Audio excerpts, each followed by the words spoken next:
Okay, so let's talk about Enum today. So last lecture we talk about how to use structures, and we can see the structures is really useful, convenient for us to organize our code. So let's see the example we showed last time. We have a structured date.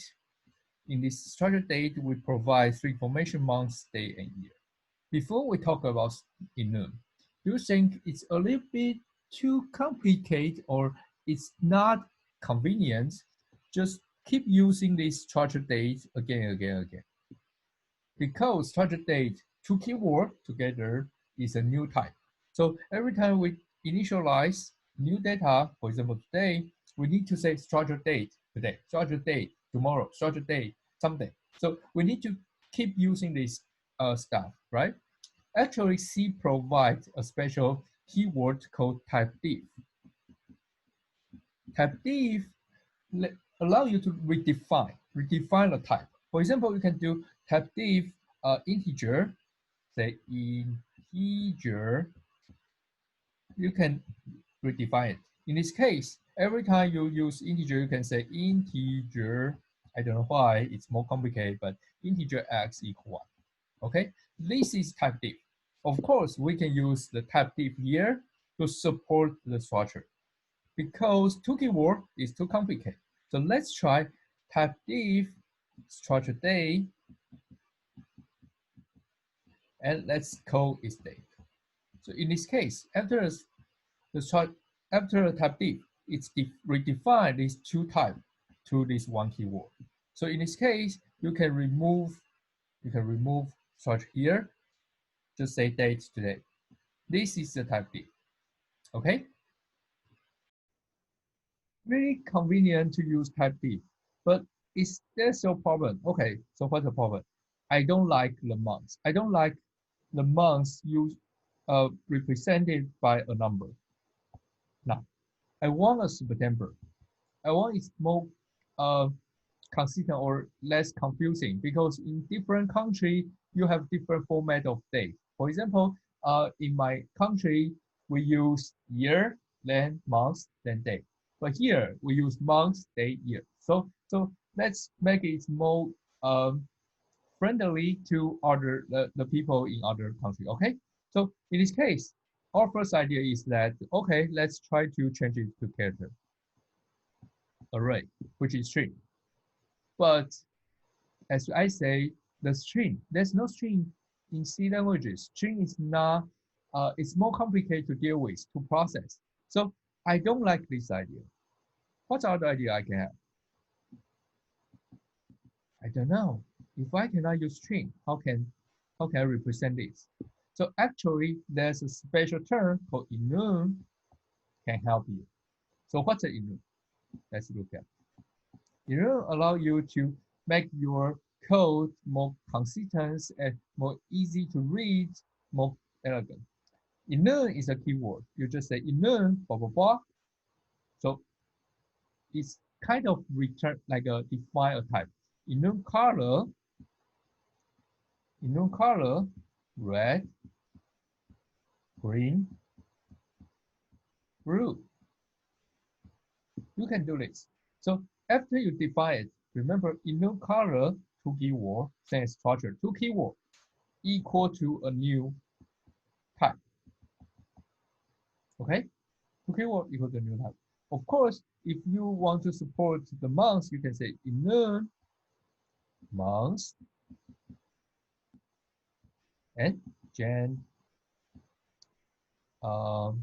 February, and March, and so on. So you can easily define the new keywords, like a set of keywords to support your code by using enum. You use enum to define a new type, and then you can use it. Okay, so when you do this enum stuff, by default, if you don't say anything, by default, if this one is 0, this one is 1, this one is 2. So it's represented as an integer. Okay, so sometimes after you define it, for example, I have a color A equal to 0.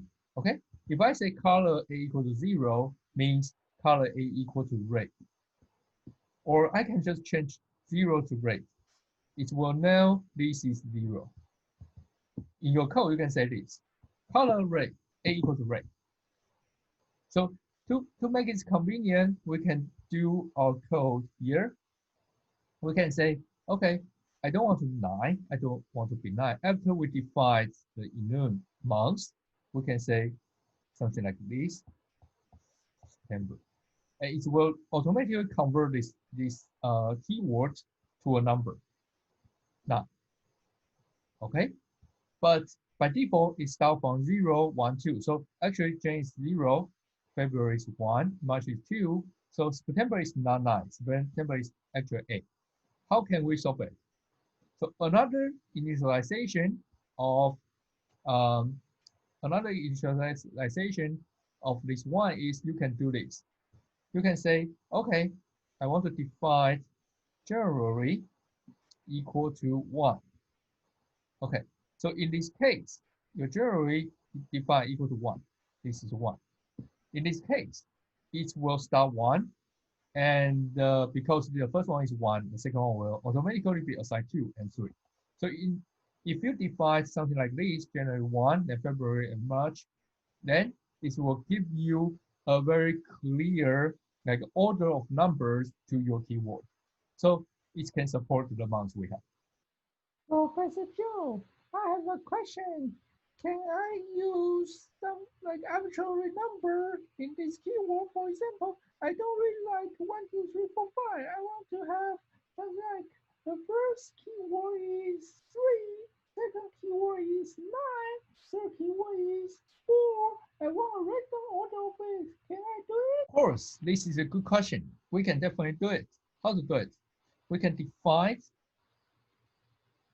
it by using a number you want to assign. For example, we want to define a color, which is red, which is blue, which is green. We can say the red equal to 4, blue equal to 9, then green equal to 3.